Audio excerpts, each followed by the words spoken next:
Seigneur, que ta grâce, seule ta grâce. Nous voulons instaurer un état de droit. Et dans un état de droit, il y a une justice indépendante. Ce n'est pas à l'individu Félix Tshisekedi de commencer à faire justice.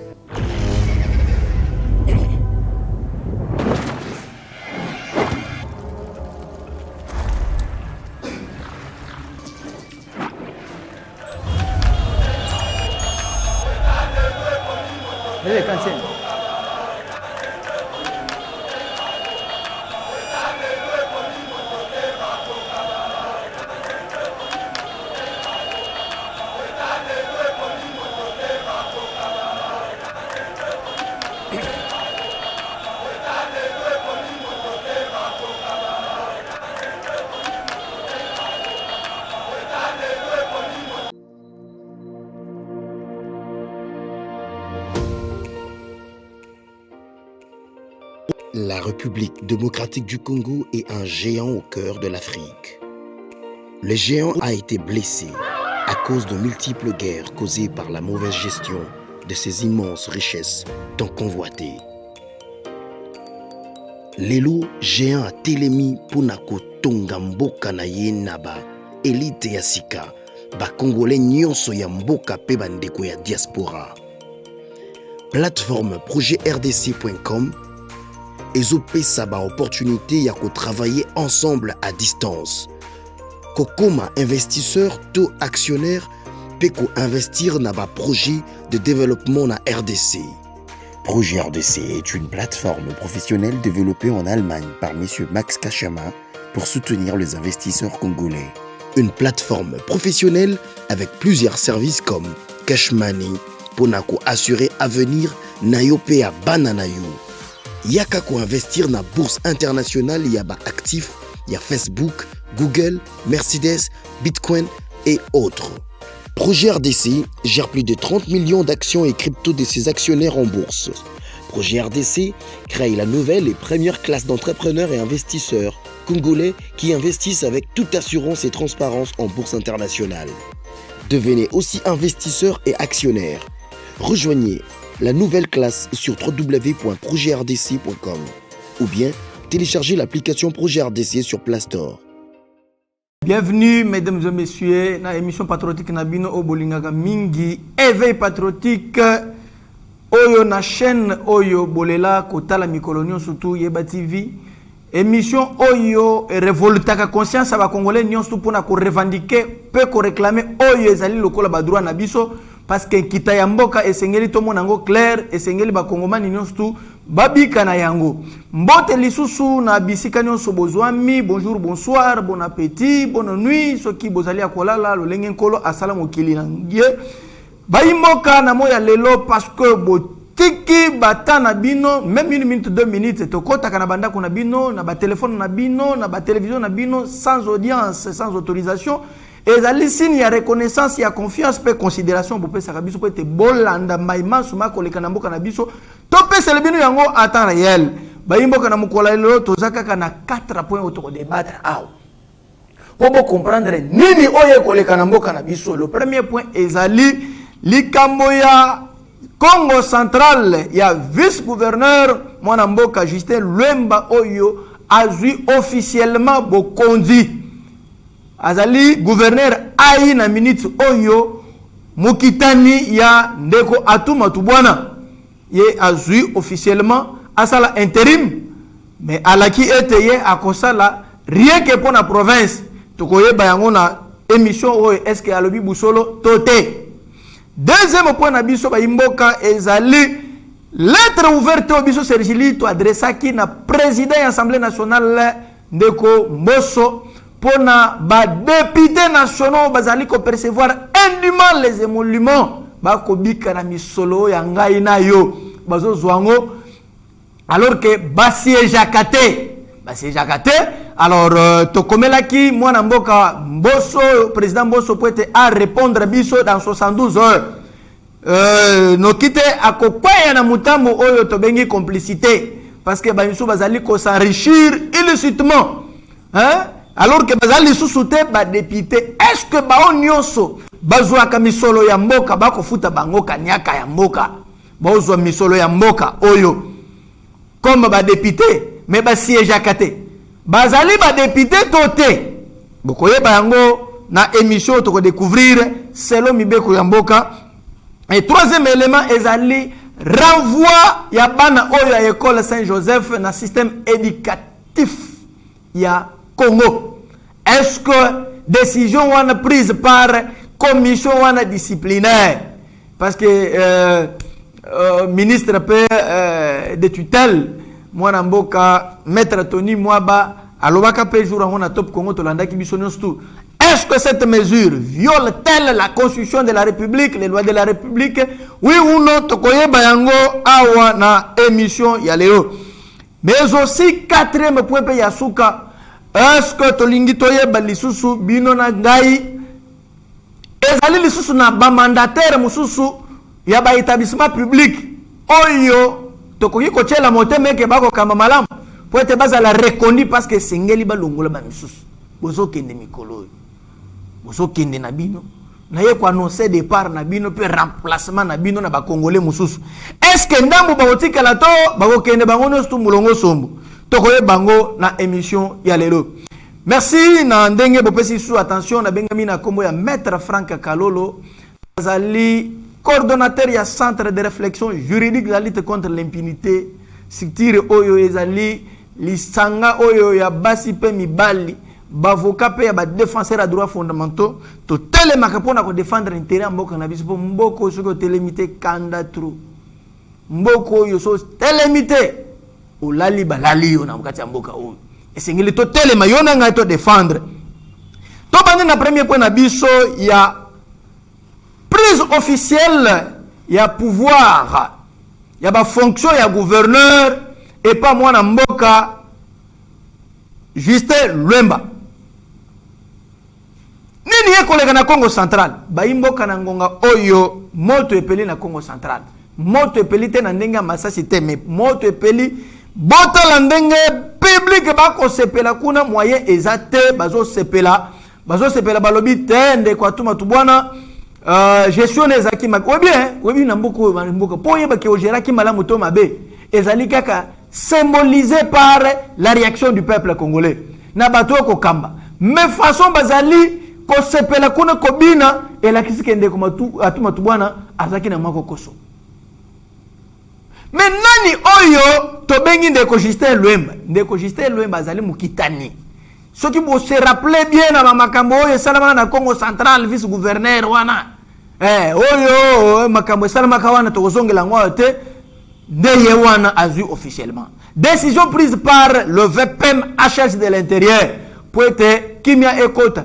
Pourquoi cette décision a été prise? Parce que ndeku atuma tubwana azali na ba problème na justice. VPM HH de l'intérieur cette fois-ci au moins décision salutaire. C'est pour ne pas empêcher que justice allait influencer akende ko samba lokola congolais nyonso tu yango na mboko soki ba pesi yo bokonzi ko sepelaka te ko mona batu pamba te po bando benga yo bopo ya ma téléphone ko mo sélectionner ba appel mais à moment soki ekweli yo ko mo loka batu nyonso tu okende yo moko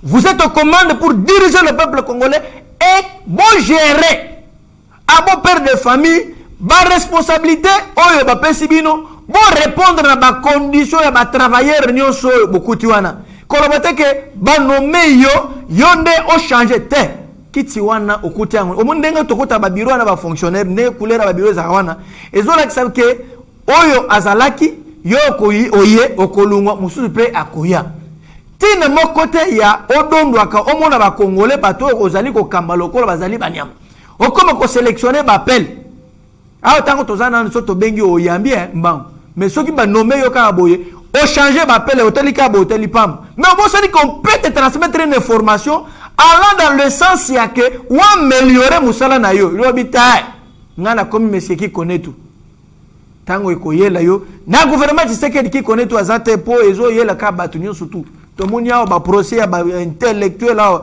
batu ba kangami to moni ba procès ebela batu intelligent ba kangami ba procès ya batu tala oza gouvernement sa nangote c'est que ceux qui ont nommé yo c'est pele muke mais mi pesa c'est qu'on a l'osam zoka sta wana tango ba nommé yo et pas Félix Antoine Tshisekedi c'est pele kaka ata 2 heures du temps le reste ya mandat na yo nyo surtout zala pembeni ya Bible zala pembeni ya basana nzambe po mbebe kwela yo te po ya zaka so kweli yo asandi yo direction Selemba mikolo Selemba ekomi commune moko viable commune ozaki négligé mais mikolo Selemba elekina gombe na elengi po bato nyonso ba détourner direction Selemba ha chef de l'état yo valoriser Selemba on ba na Selemba bo c'est le trône na chef de l'état Félix Antoine Tshisekedi pour appeler si ba on va comment visiter ba millions surtout ba ko détourner et donc na minute oyo neko lwemba petango oye sala musala na ndenge mibeko esengi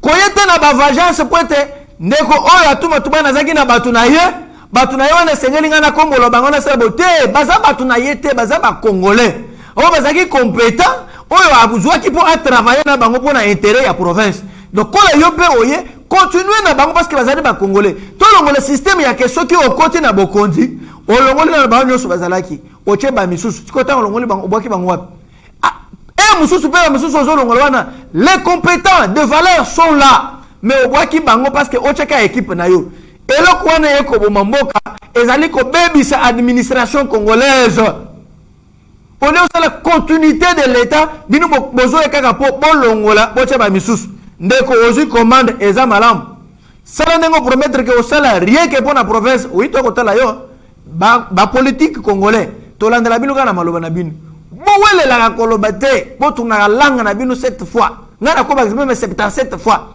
Pourtant bozolo to zonge la kaka o bino bolobi wana. Au moins 48 heures, une semaine, 2 semaines, bazu on a filé. Kitoko te. Ozu bokonzi, oui c'est bien bon, ndeko na ngai. Ozo sala intérim c'est bien bon, mais ali ba missionner ba pression à gauche, ba garder droite.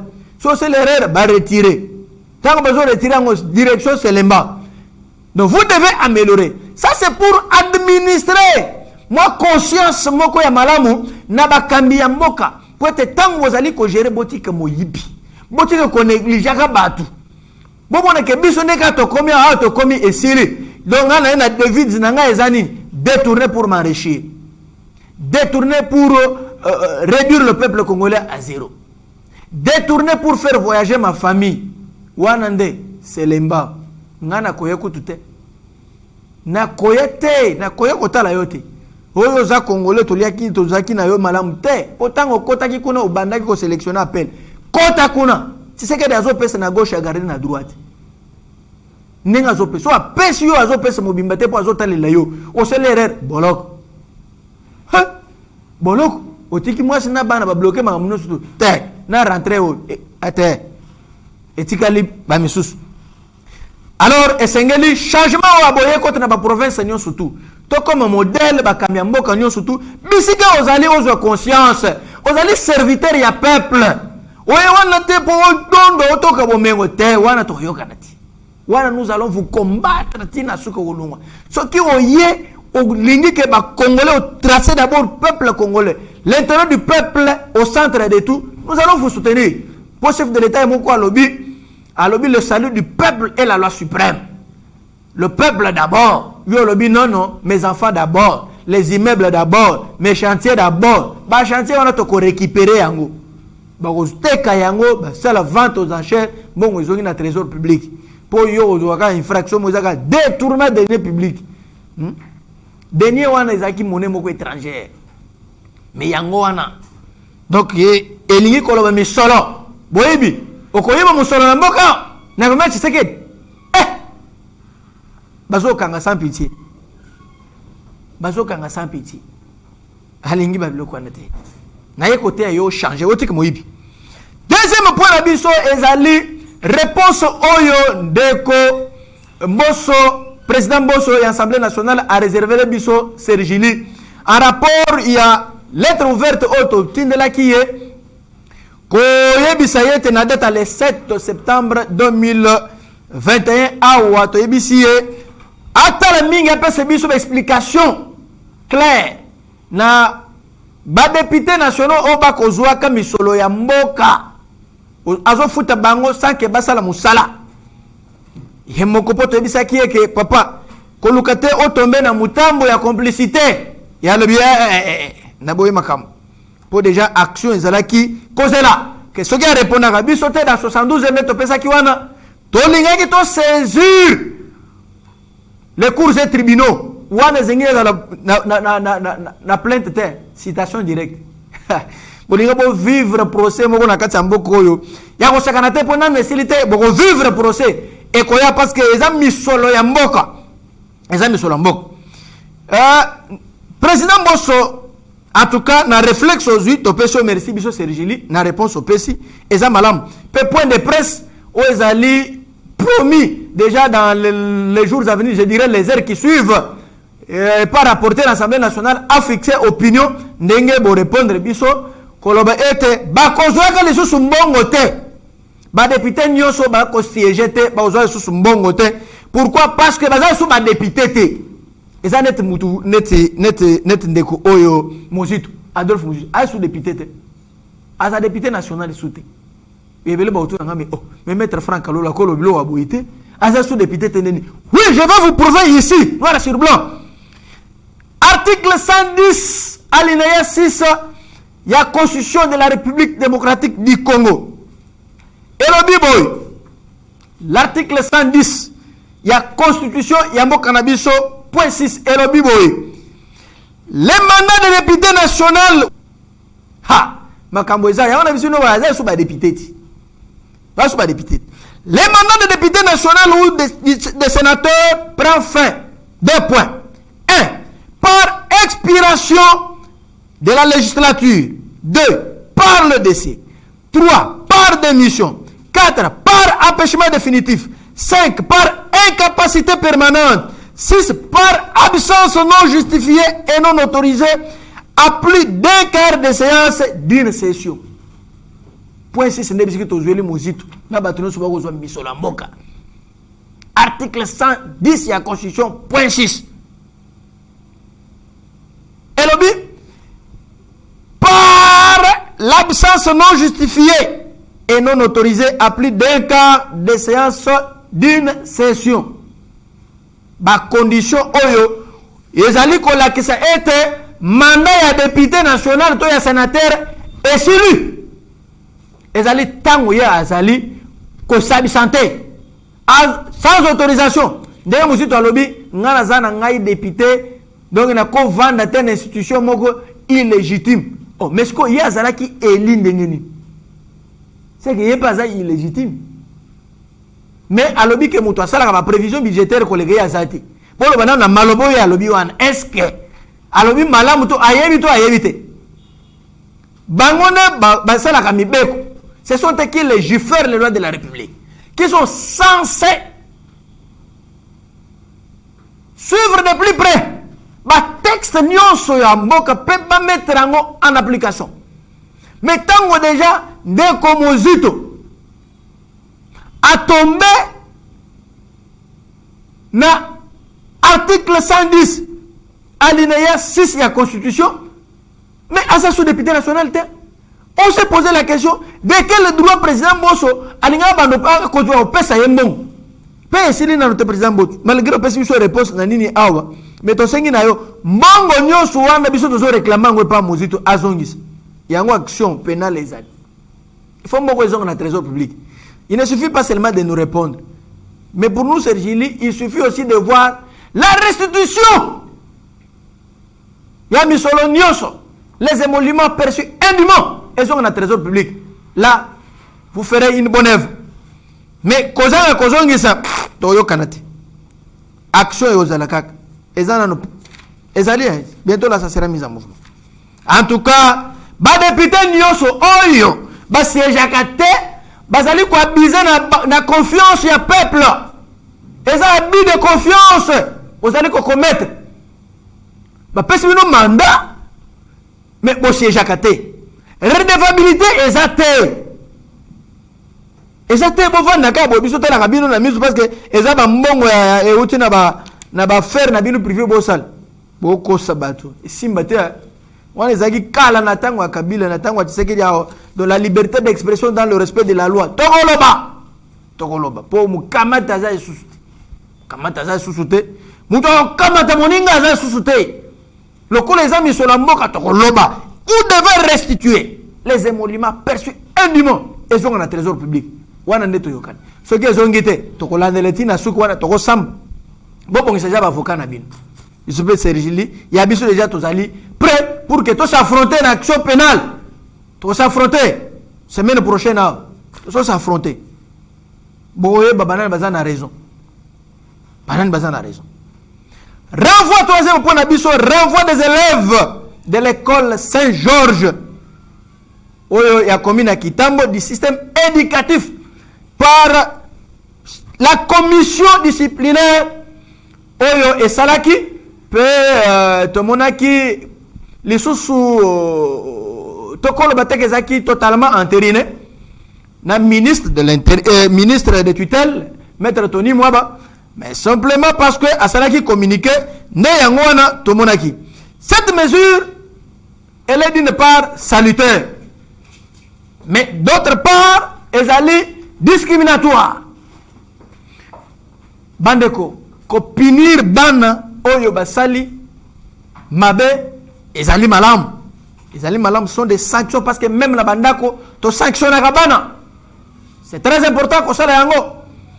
Mais ya mabe zanini ko benga na bango bolongola bango na système éducatif ya mboka wanande bokei au-delà eza abus de pouvoir et ça viole l'article 13 de la Constitution.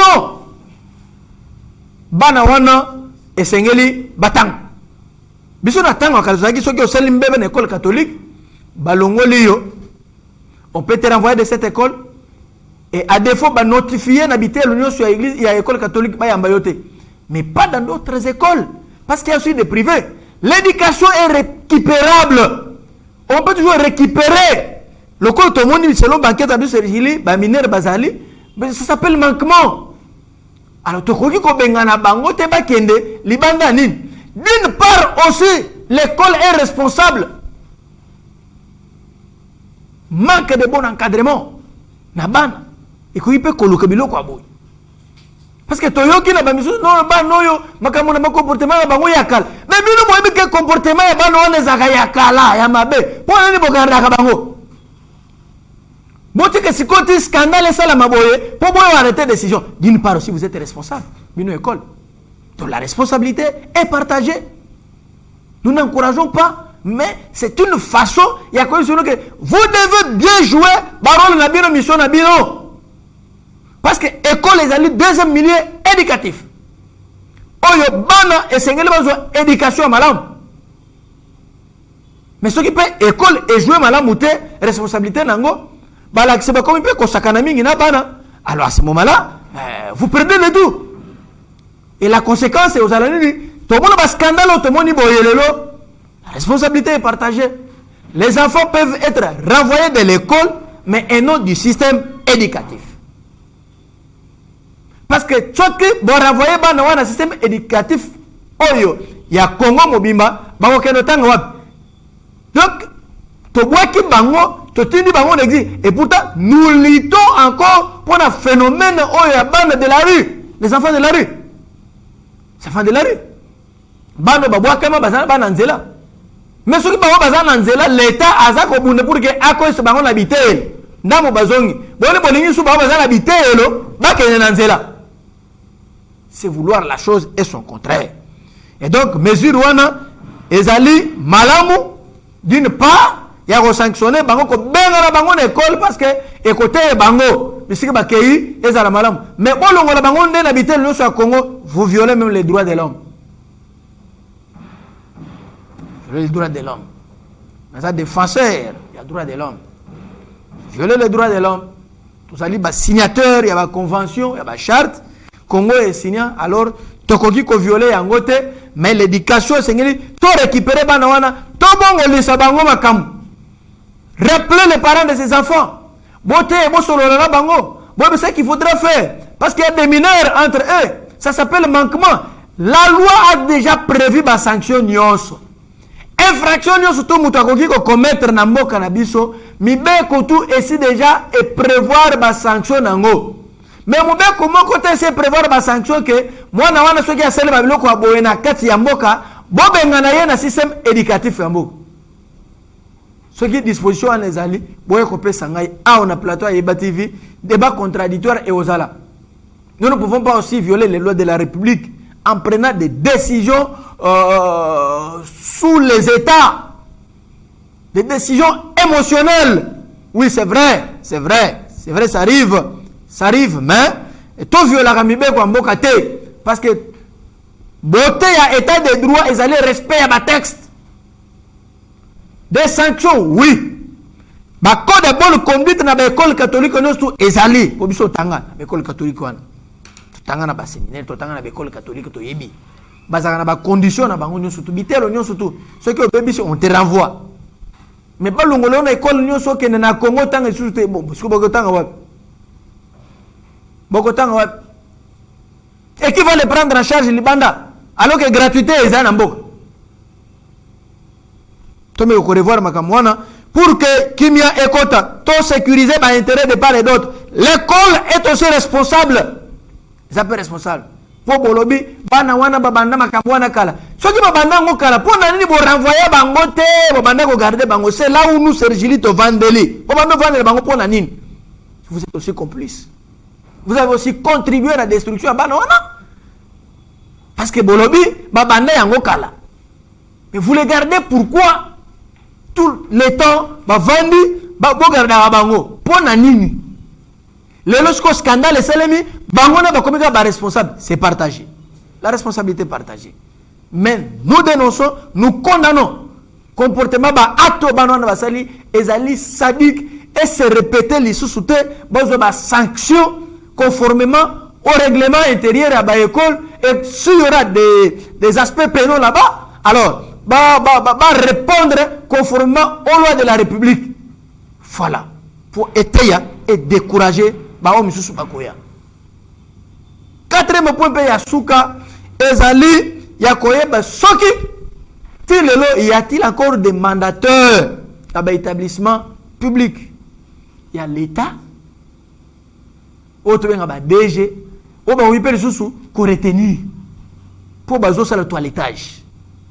Comme il regretter Mikolo trop. IG Falandeli bango mupanzi kuno bazali bazo sambel. Vous cherchez Dieu en dernière minute. Dieu est juste.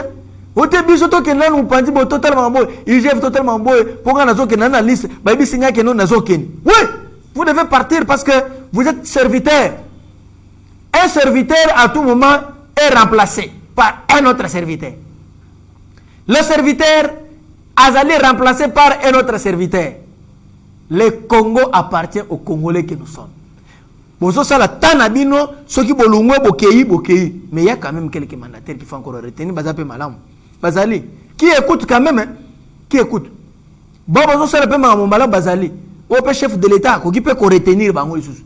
On va vous retenir, non seulement parce que vous allez ba Congolais, mais parce que vous allez Malam. Pour vous Bazali, vous allez ba Congolais. Mais mon limu mabende kaka moyibi nde zola tabino. Mais na lokolo moni ke bokomo kende, ba msu ba remplacer bino, bokomi koluka nzambe. Nzambe pa yo kabino abi ba ba to intérêt. Apesi bino mukongo. Ba prière na bino mikolo pesa nzambe makele. He suka kaka, yo suka kana ba plafond ya TV abo isuki wana. Hayo kango isute. Mais parce que bon pour bozo kima, bozo banga po bobi que après kolungwa il y a des actions judiciaires qui vous suivent. Osepela ki tseke ya na pouvoir malamu yepena za mutu malamu to sala boy yepena to sala continuité à Kabila to sala boy mais bon comment regretter pour ne parce que boloko Mikolo vous devez visiter la commune la plus viable modernisée, c'est la commune de Selemba, une commune qui vous reçoit à tout moment, une commune qui reçoit sans distinction de race, sans distinction il y a race sociale na bino pour na moyibi. Baja est fonctionnaire, il y a Sonas. Lorsqu'ils ont contacté Sergili, ils ont contacté Kibiso. Le bino non, tout ça accumulé trop barrière. Na Sonas tout consort. Alors tout tant comme les DG à Sonas, lettre ouverte kuna a bengisi biso toke a bengisi ba chef d'agence. Non. Il y a des gens aussi qui sont souples. Vous comprendre après que non, il faut travailler mal à vision Mukundambo. Ici, chef d'agence, nous sommes na DP tout consort. Mais après échange, nous avons compris que oui, il n'était pour rien, mais quand même, il fallait qu'il batte foutama.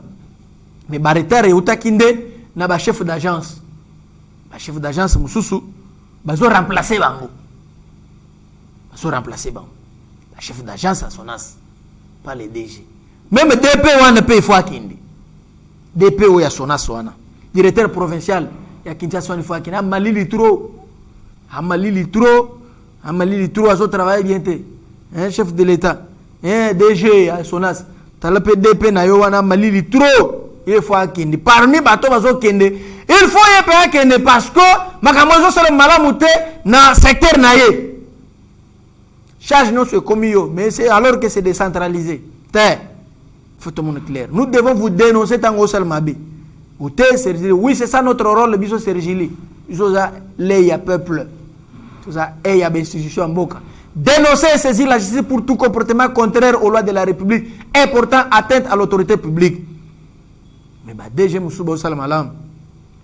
Net ba DG gika bongo mwa invite ya journal officiel. Kuti bato kuna beba ki mema kama malongezo ngi kuna. Oui. Wana to soutenir yo. Mais ce qui okenda ka mupanzi mabe to soutenir de tunga to dénoncer ana ndinga mabe. Onga na za ministre oseli mabe to dénoncer. Ministre de l'économie et transport, je vous dénonce ici sur ce plateau. Bavo les a suspendus na Grand Kassai ezate. Vous nous empêchez liberté de mouvement ta sunangote. Ndamwe ba congolais bazali ko bénéficier na baisse ba prix ba billet ba déplacement dans la province mususu mais c'est à Congo Airways akangi na Kasai ezole kisuti moi to voyager zate ba to biso keneki ko implanter coordination provinciale ya Sergili na Kasai central. Baza bloqué des semaines yango moye bazonga zate biso pe to boye bakoyenzela mutuka te bakoyenzela mutuka te bakoyena avion parce que mesure wana sengeli biso pe zo bénéficier yango ezala mesure moko discriminatoire te sinon to banda ko senga départ na yo to sale le marche to lingi ba biloko anati ko tinda biso Sergile to kitaka lanzela mabe to inda ka mabe tuna kande to sala ba marche pona batunyo so ba détourner biloko à l'état bazongis on a été biloko comme ozonga ndam monitel le temps to kendeki na urbanisme habitat to juste recenser batum sous to kutani na ministre plus mabito be tala liste batum so ba vanda banda kwa ofuta kate et solvabilité zana katia balungwa des insolvables ba futa kate allez o monite ba bandi ko landela bango siko e bele ba komo luka acharnement non batunyo so bazali na Kasai il faut ba ya peine avion papa au van na ba bureau climatisé aux Hollandais. Vous prenez des mesures, mais aux autres, ça le suivi. Vous les avez na Kasai, na Grand Kasai, na Zobi, ça bino. Excellence. Sergili to funda kabatu, to funda yo. To funda, biso bengo excellence bongote. To bengo excellence alors que ba vol les akunete na Kasai. Ba nous bazo bénéficier na baisse ba prix. Les Grands Kasai ne bénéficient pas. Ba membre Sergili ba keneki kono baza bloqué. To bengo excellence. To bengo monsieur le ministre. Monsieur le ministre, tala makamwana. Ce qui semaine prochaine, quand tout le monde est Simba, ministre de transport, ministre de l'économie, plainte contre Bibi. Infraction Bohéban. Vous êtes des serviteurs du peuple, vous êtes à nos services. Nous avons nommé Bino Sepela. Sepela Ndamu. Ndamu Moussoupe, au peuple, parce que nous avons le pouvoir de déplacer Bino Bakituana Bovani. Tu peux battre à Sergili, ils sont compétents. On va vous remplacer bientôt là.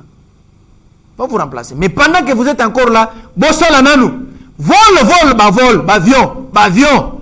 De quoi Kassa va souffrir, lobby Sergili, Maître Fankalolo, Loba, Belembe, tout le monde qui est là. Mesure Nabino discriminatoire. Ministre de la Transport, ministre de l'économie. Bolandela, pour être ma maison. Oh, mais Lélo, comment est-ce que.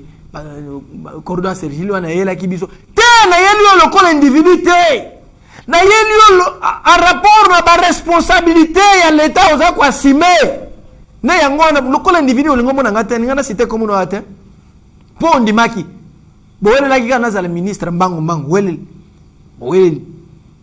mama batu bele ba consulter ba zuba makasu ba sala ba mususu balongoli ba kombo ba mususu ba sala promesse ate mais sala kasi musala yango oza warrior oui nanda quoi na bureau climatisé te to kaka pendenge biso zo to kabo ekite na nzela landela dénonciation les autres dénoncer za malamu allez-y na agence ministre économie ministre de transport allez-y na agence nyonso ba compagnie allez na ba compagnie wana on se renseigner biso pesa ka ba information fiable auquel nous détenons des preuves et seulement des preuves ezali ba vol les athées et d'ailleurs pour votre gouvernement et belé ba somba ba bien mais tant que bazo kende ba date bazo pesa bango pona ba vol bo ba kei qui s'embête au moins chef de l'agence wana akimi abeli azoyeti et comme yote carburant ezate yango isusu ministre ndeko nani Didier Boudim hydrocarbure excellence tala peine nous connaissons le secteur nayo si réellement carburant ezate oloba na sep ba provisionner pour que batubaya biso to kolinga te sergile sala musala makasi na kati ya mboka oyo ya ko dénoncer to ko se déplacer na ba moyen de bord na biso to ke de ko récolter belema de preuve pour que to pesa ka bin bo sala musala malam bato kene na kasai kuna baza bloquer transport ezate avion ezate bazonga te bakoya na nzela mutu kate bakoya na avion lokola ba congolais nyonso tout ce qui était au fond de bino vous êtes au service du peuple. Vous êtes au service du peuple. Toyaki apoto le bela mutu mabete. Totonga mutu te. Mais to dénoncer mutu. Na mabe ya kosala. Poete mboke kende liboso. Tota na besoin de changement. Accompagner le chef de l'État dans la vision, c'est aussi dénoncer les antivaleurs. C'est aussi dénoncer pour bien améliorer bien la gestion na bino pour améliorer pays malam. Vous devez améliorer. Soit améliorer. Tokolo bela yone tozo bela misusu. Mais ce que nous tokoya na mibeko les lois de la République vont parler. Tokoya la infraction nyonso et les infractions de A à Z tokoya le bino beaucoup tokoya le bino la constitution de la République annoter et commenter. Tokoya pour que tout ça va commenter parce qu'il s'agit de la République. Oza mboka na biso ngana mboka mususu te. Nena za bona za na mboka mususu te. Naza congolais de pères et de mères et des ancêtres. Donc, donc, la condition sont remplies pour nous à la Congolais. Donc, vie n'a surtout la côte que nous allons vous dénoncer. Tout Congolais a droit à dénoncer pour accompagner si qu'on vision pour être éco-kissama. Nous devons dénoncer. L'état des droits, c'est aussi dénoncer des antivaleurs dans le respect de la loi. Oui, quand vous violez les lois de la République, on vous dénonce. Pour être sanctionné. Mais il y a qui n'a pas soin pour l'éternel. Mandat pour le chef de l'État, il y a autant et bon, il y a l'éternel. Si déjà le premier citoyen de la République mandat n'a pas été Azola la zola mukabino etikalinga mikoloboy etikalinga bongo yo ninyo za l'éternel. L'éternel est Dieu. Éternel ezalika ka Dieu des armées. Beso batozaka ka passager. Osalinda mu ulungwe ba msu peut remplacer yo, ba msu ba keyi. Parce que belé vous kaka nommé na coalition ba kombo yaki. Soki to koti na kata ba compétence pena malamu makama malongi sati. Pour ma bebo ko sa ezo la kisake confusion ezali. Bébé ezali. Nous allons vous dénoncer ici. C'est notre pays. Merci beaucoup na bayimbo kano so bolanda ki biso ozaki belé pona Holanda biso. Na oyo ya muketo bela kibino na mukola lopo te to partager kimia etikala na mabota na bino soki nkolo azongi na note tokozonga lisusu awa lobby po te tolobela yango mbote sans discrimination na bino nyonso ba congolais na ba ennemi ya Congo na pesi bino ba mbote na ba 50-50 de côté yango abite na maono so tolobela ki otomoni yo peut réagir. Oui, merci beaucoup na réaction na yo, mais tu es pour quelque chose. Félicitations à la délégation ba dépêcher wana ya ba député ou ba kena mwenga kuna po balandela makamu. Soki pe boyawa. Bolo ba pele l'hémicycle pour que biso to yoka.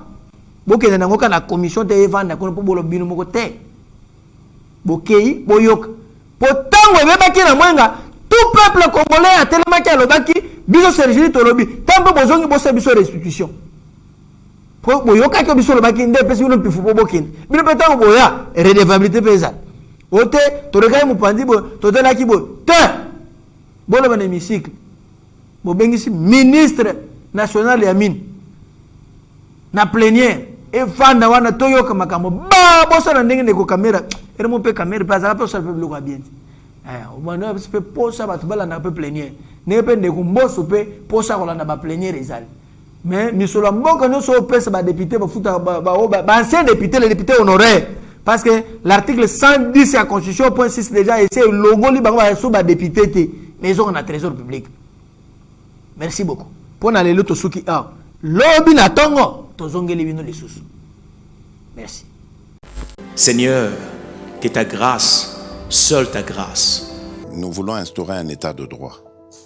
Et dans un état de droit, il y a une justice indépendante. Ce n'est pas à l'individu Félix Tshisekedi de commencer à faire justice.